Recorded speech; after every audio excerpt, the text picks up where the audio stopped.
Very good morning to all of you. Well, इससे पिछले video में मैंने आप लोगों को लौ चुंबकीय पदार्थ, अनुचुंबकीय पदार्थ और प्रतिचुंबकीय पदार्थ से आप क्या समझते हैं तथा इनके विशेष गुण बताए थे। क्या हम सभी लोगों को इनके सारे लक्षण क्लियर है? क्लियर है। इसमें जो लौ चुंबकीय पदार्थ थे उन्हें हम अमिताभ बच्चन कह रहे थे, जो अनुचुंबकीय पदार्थ थे उन्हें हम क्या कह रहे थे? शाहरुख खान, राइट। और जो प्रतिचुंबकीय पदार्थ थे उन्हें हम क्या कहते हैं? अमरीश पुरी। सीन क्लियर है? का एक बात पूछूं? कहो तो पूछ लूं। किसी भी चुंबक के चुंबकत्व का विनाश किस प्रकार किया जा सकता है? अच्छा, गर्म करके, ठोक कर, पीट कर, घिस कर, है ना? ऐसे ऐसे है तो क्या गर्म कर भी तो चुंबक तो नष्ट हो जाता हो। बता चुका हूं पहले ही बता चुका हूं। बता चुका नहीं बता चुका? आओ आइयो। काय सुन रहे होगा? ये देख रहे हो? इसमें अमिताभ बच्चन कौन है? ये और ये शाहरुख खान है। अच्छा बात तो सही है, मैंने गलत ना गई, पर ये फिलहाल अमिताभ बच्चन और शाहरुख है। मैंने कौन सा अमिताभ है कौन सा शाहरुख है आप बताओ? ये अमिताभ है, ये शाहरुख है। मैं मन नहीं माना, मैंने आरी मंगा ली।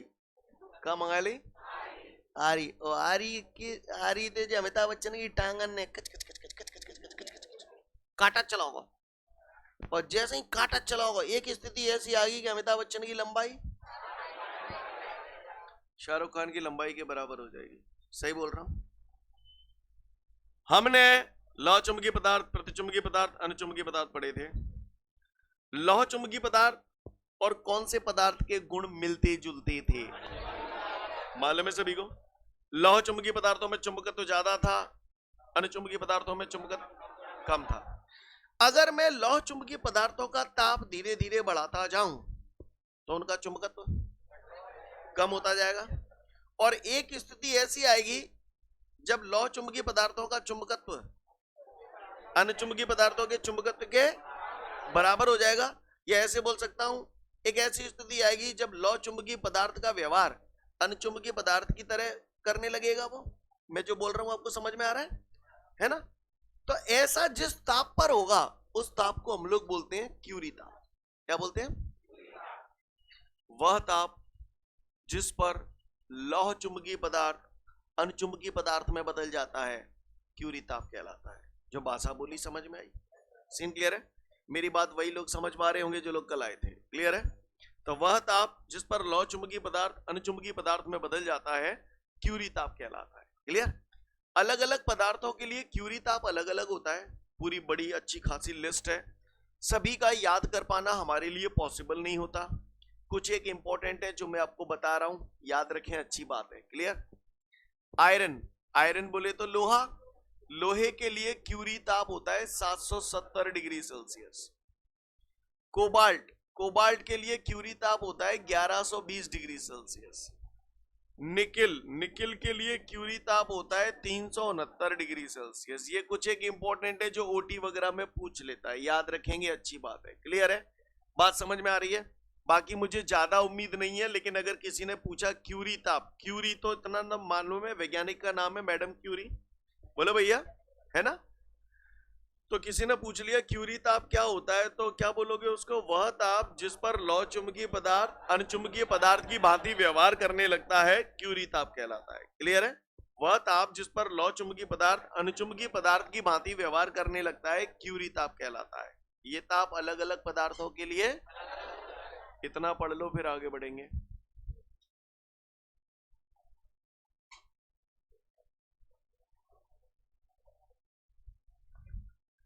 इसके बाद आगे बढ़ते हैं। इसके बाद हमारे सामने जो क्वेश्चन है नरम लोहा और स्टील में अंतर, वो हम लोग अव्याल थोड़ी देर बाद देखेंगे। या हम बीच में से कुछ एक क्वेश्चन कर रहे हैं क्योंकि उन क्वेश्चनों का कनेक्शन डायरेक्ट यहीं से है। यहां पर आपके सामने एक दो पन्ने छोड़ के एक क्वेश्चन होगा, धारणशीलता। क्या? अब धारणशीलता क्या होती है उसको हमें समझना है। ठीक है, सब लोग इधर देखेंगे ध्यान से। धारणशीलता मैं आपको बताऊंगा बाद में, लेकिन आप मुझे ये बताओ, मैंने पिछले वीडियो में आपको लौह चुंबकीय पदार्थ, अनुचुंबकीय पदार्थ, प्रतिचुंबकीय पदार्थ बताए थे। इससे पहले कि मैं आगे की परिभाषाएं बताऊं, एक छोटी सी कहानी आपको सुनाना चाह रहा हूं। कहानी सुनोगे आप? हाँ सुनो, कहानी सुनो।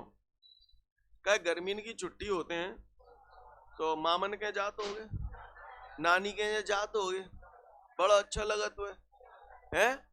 नानी के यहाँ तो 7 खून माफ होते हैं। कछू गद्दो को अपन ते कहे हुआ नाने, सबसे बड़े से हिंसा अपन नहीं है। यस और नो? सही बोल रहा हूं? आप नानी के यहाँ छुट्टी मनाने गए, 2 महीने आपने खूब छुट्टी मनाई, खूब ऐश करी नानी के यहाँ। अब फिर जुलाई से स्कूल खुल जाते तो तुम लौट आए, हैं? लौट आए। अब जब लौट आए तो मन लगा तो है? क्या लगता है दिमाग में आपको? ऐसा लगा अरे यार नानी के यहाँ तो ये भी होता था, वो भी होता, यहाँ का चुना है? बार बार नानी के घर की याद आती है। नानी के घर से निकाल लेने के बावजूद आपके दिमाग में नानी के घर की यादें बसी हुई हैं, यानी आपका दिमाग धारण किए हुए है। आपका दिमाग नानी के घर की यादें धारण किए हुए है। ये आपके दिमाग की क्या हो गई? धारणशीलता। मतलब नानी के घर से निकाल लेने के बावजूद भी आपके अंदर नानी के घर की यादें रह गई हैं, इसको हम लोग बोलते हैं धारणशीलता। नहीं आई बात समझ में? क्लियर है? मतलब नानी के घर से लौट जाने के बावजूद दिमाग में नानी के घर की यादें बने रहने का गुण धारणशीलता कहलाता है। नहीं आई बात समझ में? क्लियर है? अच्छा ये बताओ, चाय बना लेते हो? हैं? तो जब चाय बना लेते हो तो चाय बन बुन के जब तैयार रह जाते, छान छून के बाद पी लेते होगे, और बाकी पत्ती पत्ती खा पी ले तो है। वो पत्ती वत्ती क्या है? अवशिष्ट पदार्थ। क्या है वो? अच्छा, मतलब बचाओ बहु जो माल हो तो वह अवशिष्ट पदार्थ कहते हैं। ये तो कहीं कहा नहीं तुमने। अवशिष्ट पदार्थ समझते हो ना? अवशिष्ट पदार्थ क्या होता है? बोलो। पूरी चाय भाई बन बना के चाय भाई पी जाती है, जो पत्ती पत्ती बचती है भैया हम क्या कहते हैं? अवशिष्ट पदार्थ। जो बोला समझ में? ठीक है। आप लोगों ने शादी के कार्ड पढ़े हैं कभी? शादी पार्टी के कार्ड आते हैं तो आप सभी लोगों से आग्रह किया जाता है कि आइयों और रोतियों, हैं? यस और नो? ये आग्रह का मतलब क्या होता है? हैं? निवेदन करना। क्या निवेदन करना? आग्रह। आग्रह मतलब आ जाओ, घर में आ जाओ और रोतियों। नहीं आई बात में? तुमने रोत रोत के आते कर ली। बिन्ने आग्रह करो तो ना, बिन्ने आग्रह करो तुमने, आओ भाई हमारे घर में आओ। क्लियर? 2 टाइम ली लो। भाई साहब तुमने ऐसा तांडव मचाओ, सवेरे संजा रोतवे ही चिपटे हैं भैया।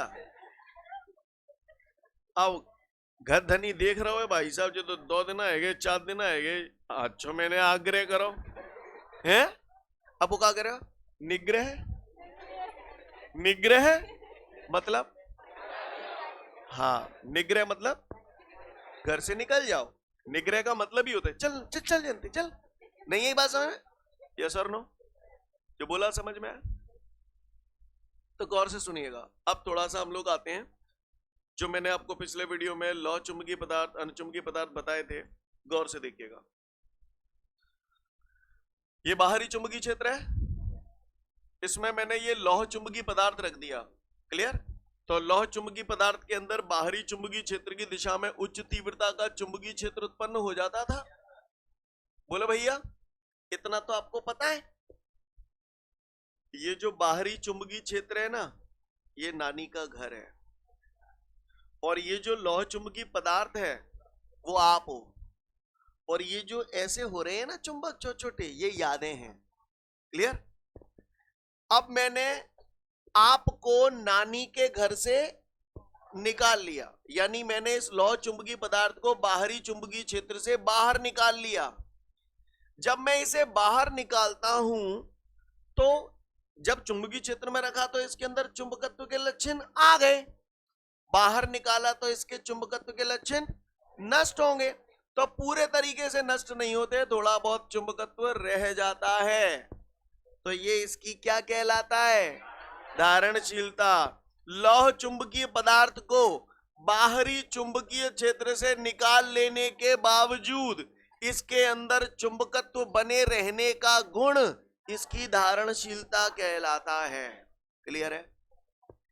लौह चुंबकीय पदार्थ को बाहरी चुंबकीय क्षेत्र से निकाल लेने के बावजूद उसके अंदर चुंबकत्व बने रहने का गुण धारणशीलता कहलाता है। सीन क्लियर है? मेरी दूसरी बात, क्या पूरा की पूरा चुंबकत्व रह गया इसमें?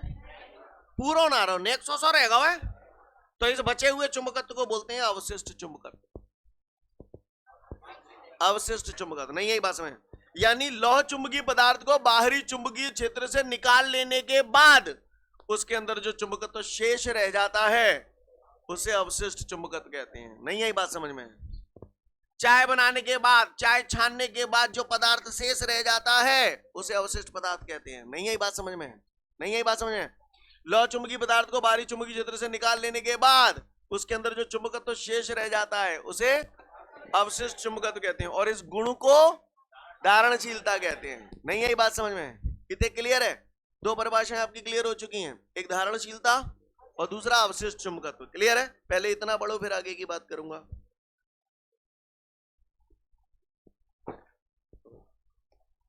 आगे बढ़ते हैं, अगली बात पे आते हैं। तो यहां तक सीन क्लियर है? एक बात पूछूं? कहो तो पूछ लो। कुत्ता किसी वस्तु को इधर खींच रहा है 5 न्यूटन से और मैं ना चाह रहा हूं जो वस्तु जा लग जाए, तो मुझे इस वस्तु को इधर की तरफ खींचना पड़ेगा कितने से? 5 से। कि ज्यादा से? ज्यादा से खींचेंगे तो पीछे जालंग सर्कल लगेगी। मैं ये चाह रहा हूं यहीं रहे, 5 से ही है क्लियर है? समझ गए? यानी अगर मैं ये चाह रहा हूं कि ये यहीं रहे तो मुझे इसे विपरीत दिशा में काम करना पड़ेगा। अब एक बात बताओ, लौह चुंबकीय पदार्थ को बाहरी चुंबकीय क्षेत्र से जब आपने निकाल लिया तो इसके अंदर जो चुंबकत्व तो शेष रह गया उसे आपने क्या बोला? अवशिष्ट चुंबकत्व। इसके अंदर जो चुंबकत्व तो रह गया, मैंने मान लिया इस चुंबकत्व का मान 5 है। कितना है? 5। और मैं ना चाह रहा हूं कि अब ये चुंबकत्व शेष रह जाए, मैं चाह रहा हूं ये निकल जाए, मैं चाह रहा हूं जाको मान 0 हो जाए, तो मुझे इस पे विपरीत दिशा में चुंबकत्व लगाना पड़ेगा। कितने का? 5 का। नहीं, यही बात समझ? तो ये चुंबकीय क्षेत्र इस चुंबकीय क्षेत्र के प्रभाव को क्या कर देगा? नष्ट कर देगा, है ना? इस चुंबकीय क्षेत्र को निकाल देगा। तो इस अवशिष्ट चुंबकत्व को समाप्त करने के लिए विपरीत दिशा में हमें एक चुंबकीय क्षेत्र लगाना पड़ रहा है ना? इस चुंबकीय क्षेत्र को बोलते हैं निग्रह क्षेत्र। अब आप बताओ, नाम का मतलब समझ में आया? निग्रह, इसे अपने घर से निकाल लाए। नहीं, यही बात समझ? क्लियर? लौह चुंबकीय पदार्थों में जो अवशिष्ट चुंबकत्व शेष रह जाता है उस अवशिष्ट चुंबकत्व को समाप्त करने के लिए उस पर विपरीत दिशा में जो चुंबकीय क्षेत्र लगाया जाता है उस चुंबकीय क्षेत्र को हम लोग निग्रह क्षेत्र कहते हैं। नहीं, यही बात समझ में? बोले भैया का हुए को परेशानी? सीन क्लियर है? तो किसी ने पूछ लिया तो बता दोगे? लौह चुंबकीय पदार्थों में जो अवशिष्ट चुंबकत्व होता है उस अवशिष्ट चुंबकत्व को समाप्त करने के लिए उस पर विपरीत दिशा में जो चुंबकीय क्षेत्र लगाया जाता है उसे निग्रह क्षेत्र कहते हैं। उम्मीद करता हूं समझ में आ गया होगा। पढ़ लो निग्रह क्षेत्र। आगे बढ़ते हैं। इसके बाद हमारे सामने है शैथिल्य हानि से आप क्या समझते हो? क्या बोला? शैथिल्य हानि से आप क्या समझते हो? शैथिल्य हानि, तेल लेने, शैथिल्य हानि की बात अभी करेंगे हम लोग 2 मिनट बाद। बैक टू बैक एक शॉट में 2 क्वेश्चन निपटाऊंगा, इसलिए ध्यान से देखना सब लोग, ठीक है? प्रश्न है हमारे सामने शैथिल्य हानि।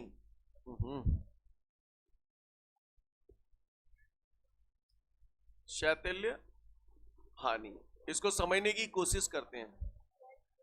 क्लियर? रोटी बना ले तो है?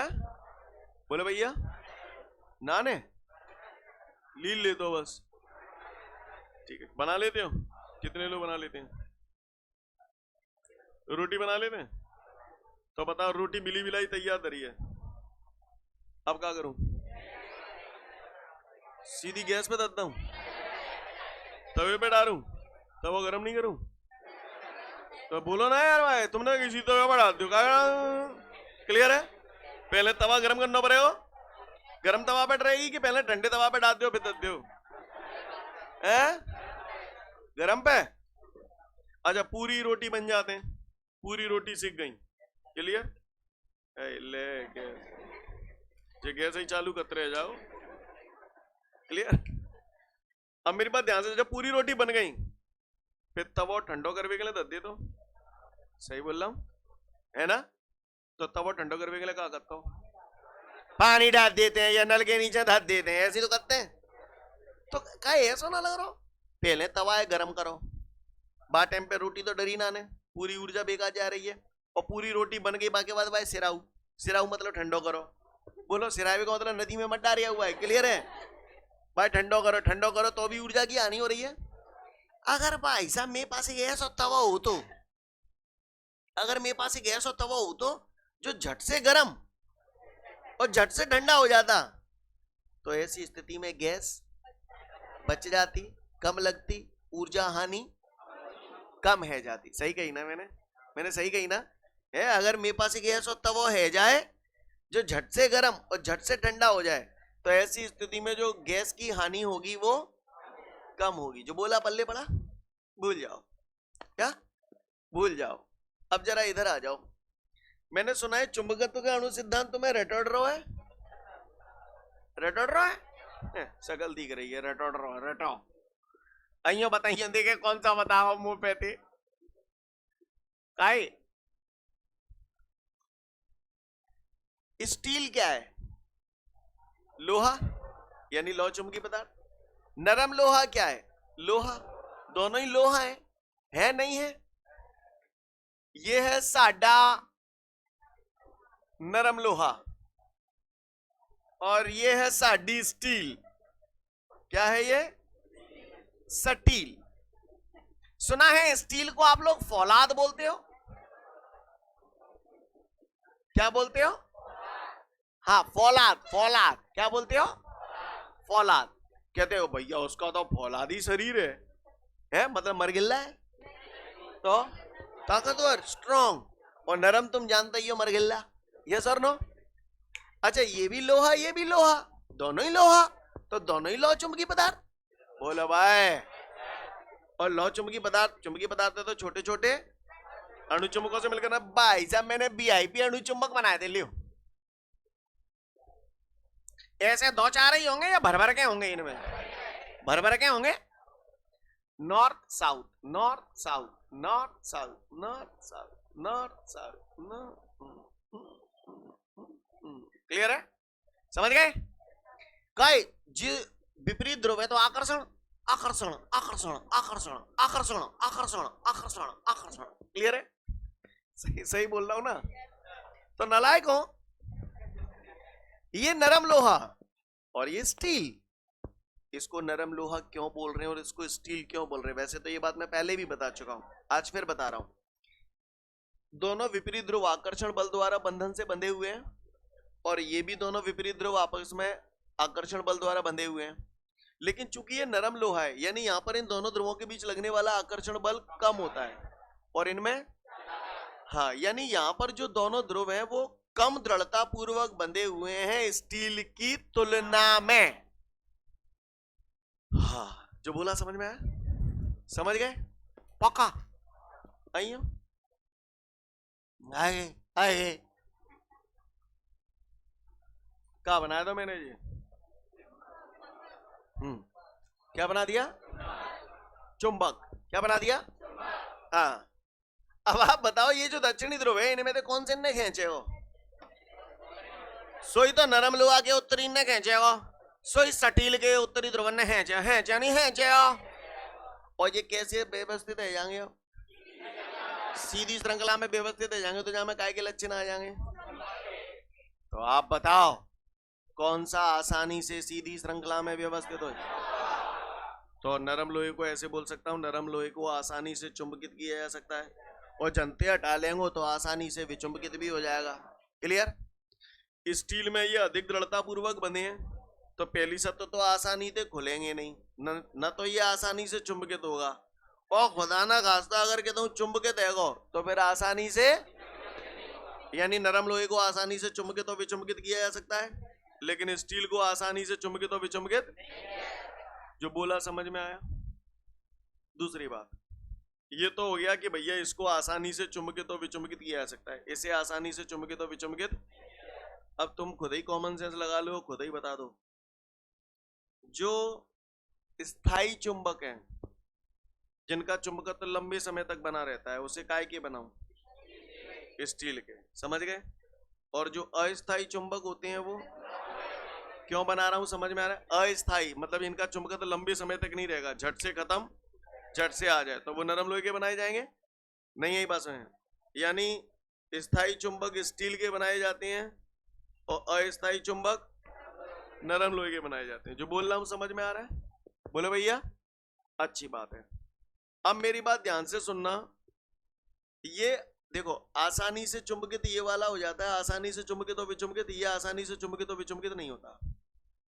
अब आप एक बात बताओ, चूंकि ये आसानी से चुंबकित और विचुंबकित हो जाता है, तो जहां में ऐसे अणुचुंबक बहुत सारे हैं, भर भर के, जब में बहुत सारे हैं, तो इन दोनों में से किस में ज्यादा से ज्यादा संख्या में सीधी श्रृंखला में व्यवस्थित होंगे? और ज्यादा से ज्यादा संख्या में होंगे तो इसका चुंबकत्व, हाँ, यानी नरम लोहा से, नरम लोहा जो होता है उसके जरिए हम लोग क्या कर सकते हैं, मतलब उसके अंदर जो चुंबकत्व का गुण पैदा होगा वो ज्यादा होगा और स्टील में कम होगा। नहीं, यही बात समझ में क्लियर है? यानी नरम लोहे से ज्यादा प्रबल चुंबक बनाए जा सकते हैं। मैं समय की बात नहीं कर रहा हूं, ज्यादा शक्तिशाली चुंबक काय के बनाए जाते हैं? नरम लोहे के। नहीं, यही बात समझ में? सीन क्लियर है? कोई दिक्कत? अच्छी बात है। और सुनो, यहां पर जैसे ही आपने इसको पास में रखा, ये चुंबकित हो गया, हटाया विचुंबकित हो गया। बोलो भैया, नरम लोहा आसानी से चुंबकित विचुंबकित हो रहा है, स्टील न तो आसानी से चुंबकित हो रहा है और ना आसानी से विचुंबकित हो रहा है। अगर मेरे पास एक ऐसा तवा है जो झट से गर्म और झट से ठंडा होता है, तो वहां पर ऊर्जा आनी। और मेरे पास अगर ऐसा तवा है जिसे गर्म होने में भी बहुत टाइम लग रहा है, ठंडा होने में भी बहुत टाइम लग रहा है, तो वहां ऊर्जा आनी। ये लौ चुंबकीय पदार्थ है। लौ चुंबकीय पदार्थ को चुंबकित करने और विचुंबकित करने में जो ऊर्जा की हानि होती है उसे शैथिल्य हानि कहते हैं। क्लियर? लौ चुंबकीय पदार्थ को चुंबकित करने और विचुंबकित करने में जो ऊर्जा की हानि होती है उसे शैथिल्य हानि कहते हैं। अब आप बताओ, ये फटाफट चुंबकित और फटाफट विचुंबकित हो जाता है, तो इसमें शैथिल्य हानि कम होगी। और ये आसानी से चुंबकित भी नहीं होता, आसानी से विचुंबकित भी नहीं होता, तो यहां पर शैथिल्य हानि अधिक होगी। जो बोला समझ में आया? तो सबसे पहला किसी ने पूछा शैथिल्य हानि किसे कहते हैं, तो मैं उसे बोल सकता हूं लौ चुंबकीय पदार्थों को चुंबकित करने और विचुंबकित करने में जो ऊर्जा की हानि होती है उसे शैथिल्य हानि कहते हैं। पहले तो शैथिल्य हानि पढ़ो। तो मैं उम्मीद करूं शैथिल्य हानि सब लोग समझ गए। अब हम लोग पढ़ेंगे नरम लोहा और स्टील में अंतर। क्लियर? नरम लोहा और स्टील में अंतर। बताओ भैया, स्थायी चुंबक किसके बनाए जाते हैं और अस्थायी चुंबक किसके बनाए जाते हैं? स्थायी चुंबक स्टील के बनाए जाते हैं और नरम लोहे के अस्थायी चुंबक बनाए जाते हैं। क्लियर है? अच्छा, किस में अधिक चुंबकत्व पैदा होता है? नरम लोहे से अति शक्तिशाली चुंबक बनाए जा सकते हैं, स्टील की तुलना में इसमें कम शक्तिशाली बनते हैं। जो बोल रहा हूं समझ में आ रहा है? किसको आसानी से चुंबकित और विचुंबकित किया जा सकता है? नरम लोहे को। किसको आसानी से चुंबकित और विचुंबकित नहीं किया जा सकता है? किसके अंदर शैथिल्य हानि कम होती है, किसमें ज्यादा होती है? समझ में आ रही है बात? पढ़ लो नरम लोहा और स्टील में अंतर, वहीं कहीं होगा देखो।